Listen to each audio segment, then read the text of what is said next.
Baiklah, Assalamualaikum warahmatullahi wabarakatuh. Sebelumnya, terima kasih kepada Ibu Erli atas kesempatannya untuk saya menjelaskan terkait analisis fundamental pada PT Pancabudi Idaman. Saya mengambil PT Pancabudi Idaman (TBK) yang merupakan consumer packaging company atau perusahaan memproduksi dan mendistribusikan plastik yang ada di Indonesia. Sedikit informasi mengenai Pancabudi. Pancabudi ini didirikan oleh Bapak Joni Taslim pada tahun 1979. Kemudian pada tahun 1990 beliau mendirikan perseroan untuk memproduksi dan mendistribusikan plastik ke seluruh Indonesia. Karena akhirnya selalu berkembang sampai pada tahun 2006, beliau memutuskan untuk memperluas jaringan usahanya ke wilayah ekspor atau ke mancanegara. Jadi Pancabudi Idaman mulai 2006 mulai melakukan ekspor kepada beberapa negara seperti kepada Arab Saudi, Amerika, kemudian Turki, Inggris, Malaysia, dan lain sebagainya. Kemudian Pancabudi Idaman ini memiliki beberapa pabrik yang tersebar di Indonesia. Yang pertama ada di Jawa Tengah, kemudian ada di Medan, Sumatera Utara, kemudian ada di Tangerang, Banten, dan ada di Cilegon. Baiklah, langsung saja saya menganalisis fundamental yang pertama dari company information-nya. Untuk dari company information, yang pertama ada business activities-nya. Itu yang pertama, perusahaan ini memproduksi barang plastik kemasan yang terintegrasi dengan kegiatan distribusi dan perdagangan. Kemudian source of income-nya ada di produksi kemasan plastik dari biji plastik, kemudian penjualan biji plastik daur ulang, kemudian mendistribusikan plastik kemasan ke seluruh Indonesia dan mancanegara. Untuk bisnis segmennya itu ada di Indonesia serta mancanegara. Kemudian untuk shareholding information-nya, untuk kepemilikan saham itu PT Alpen International Corporindo sebesar 74,67%. Kemudian Bapak Joni Taslim selaku founder dari Pancabudi ini sebesar 8,36%. Kemudian publik sebesar 16,97%. Untuk kasus hukum, sampai saat ini saya belum menemukan kasus hukum terkait perusahaan tersebut. Dan sedikit tambahan informasi bahwa Pancabudi Idaman ini melakukan listing di Bursa Efek itu baru pada tanggal 13 Desember 2017 yang lalu atau sekitar 5 tahun yang lalu. Nah, ini beberapa contoh produk yang dijual, kemudian dibuat dan distribusikan oleh PT Pancabudi Idaman ini. Nah, baik, saya langsung masuk ke analisis yang pertama, yaitu terkait revenue. Baik, saya mengambil tahun dari tahun 2017, yaitu dari tahun pertama mereka listing di Bursa Efek sampai 2021.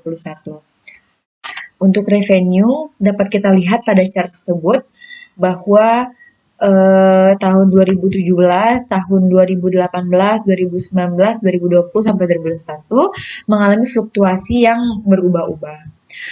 Dapat kita lihat pada tahun 2017 sebesar 3 miliar 400 juta, 2018 naik menjadi 4 miliar 300 juta, sampai 2019 sebesar 4 miliar 600 juta. Kemudian untuk di tahun 2020 mengalami penurunan, yang menurut saya ini cukup signifikan terkait kondisi dari COVID-19 yang ada di seluruh dunia pada tahun 2020. Sehingga turun pendapatannya menjadi 3 miliar 800 juta. Tetapi dapat dikembalikan atau dapat menaikkan kembali pendapatan dari perusahaan tersebut di tahun 2021 sebesar 4 miliar 400 juta. Kemudian untuk net profit sama tetap mengalami fluktuasi dari tahun 2017 ke 2021. Dan untuk tahun yang paling tinggi tingkat net profitnya itu ada di tahun sebelumnya, itu tahun 2021, itu sebesar 412.552.472 rupiah. Kemudian di sini ada aset. Dapat kita lihat bahwa dari tahun 2017 sampai 2021, aset dari Pancabudi ini mengalami kenaikan yang tidak signifikan, tetapi terus naik. Atau dapat kita katakan bahwa pelan tapi pasti naiknya. Dapat kita lihat seperti 2017 ke 2018 itu asetnya naik dari 1 miliar 800 ke 2 miliar 200, kemudian ke 2 miliar 300, kemudian 2020 2 miliar 400, dan 2021 2 miliar 800. Jadi dapat saya katakan bahwa perusahaan ini cukup baik dalam pengelolaan asetnya karena setiap tahun asetnya meningkat sehingga aset yang dikelola untuk diputar kembali turnover asetnya dapat meningkat sehingga pendapatan yang dihasilkan perusahaan juga dapat meningkat. Kemudian liability ini perusahaan selalu menjaga untuk hutang tidak pernah di atas 800 juta. Dapat kita lihat bahwa utang terbesar hanya terjadi sebesar 251 juta di tahun 2018 dan selebihnya sejak 2018 itu mengalami penurunan. Walaupun sempat naik di 2021 sebesar 524 juta 108.151. Kemudian untuk equity sama seperti aset mengalami kenaikan yang signifikan setiap tahunnya dari tahun 2017 ke 2021. 2021 itu equity-nya sebesar 2.277.078.807 rupiah. Itu mengenai analisis fundamental seputar revenue, net profit, aset, liability, kemudian equity-nya. Ini ada saya rangkum beberapa perhitungan atau analisis rasio yang digunakan dalam analisis fundamental. Yang pertama di sini saya memberikan informasi terkait harga saham. Ya tentu saja harga sahamnya berubah-ubah setiap tahun. Seperti pada awal 2017 itu harga sahamnya 850 pada saat pertama kali listing. Kemudian mengalami kenaikan harga saham, 2019 juga mengalami penurunan. Tergantung dengan bagaimana kondisi ekonomi atau keuntungan atau kondisi global yang ada di suatu dunia gitu ya. Jadi ya tentu saja harga saham pasti akan berfluktuasi. Kemudian untuk dividen per share-nya, untuk Pancabudi ini selalu setiap tahun sejak mereka listing di Bursa Efek itu selalu membagikan dividen kepada investor. Dapat kita lihat pada tahun 2015 itu dividen per lembar sahamnya sebesar Rp43, kemudian 2019 sebesar 50, 2020 sebesar 100, dan 2021 sebesar 110. Kemudian di sini ada NPM, Net Profit Margin. Dapat kita lihat bahwa NPM ini dari tahun 2017 sampai 2021 itu di kisaran 4% ke atas. Dan menurut Sulisyanto yang saya yakini materinya, bahwa NPM yang bagus itu ada di rasio angka di atas 5%. Dan dapat kita lihat di sini bahwa hanya pada tahun 2019 saja yang rasio NPM-nya di bawah 5%. Tapi dapat kita lihat kemudian pada tahun 2020 NPM-nya meningkat menjadi lebih baik dan kemudian 2021 juga mengalami penurunan tetapi tidak signifikan. Hanya sedikit saja penurunan NPM-nya. Sehingga dapat kita lihat EPS-nya pada tahun 2021 itu dari NPM yang 9,29%, EPS-nya adalah 218,8. Nah, sehingga menjadikan PER-nya 7,36%. Dapat dilihat bahwa rata-rata PER dari PT Pancabudi ini selalu di atas 5. Di kisaran 5 sampai 9. Jadi paling tinggi yaitu 8,37 di 2019, kemudian paling rendah itu di tahun 2017 di 5,71. Untuk book value-nya itu ada dapat rekan-rekan lihat di sini. Kemudian PBV-nya untuk tahun 2021 PBV-nya itu 1,58, artinya 1,58 kali book value-nya untuk harga sahamnya, rekan-rekan.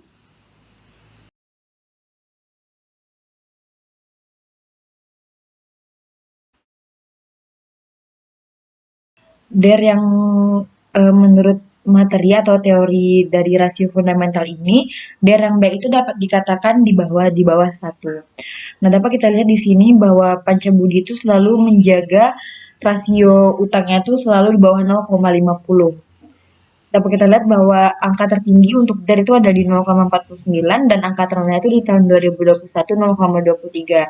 Artinya perusahaan tersebut setiap tahunnya berusaha untuk menekankan hutangnya sehingga tidak memiliki banyak hutang.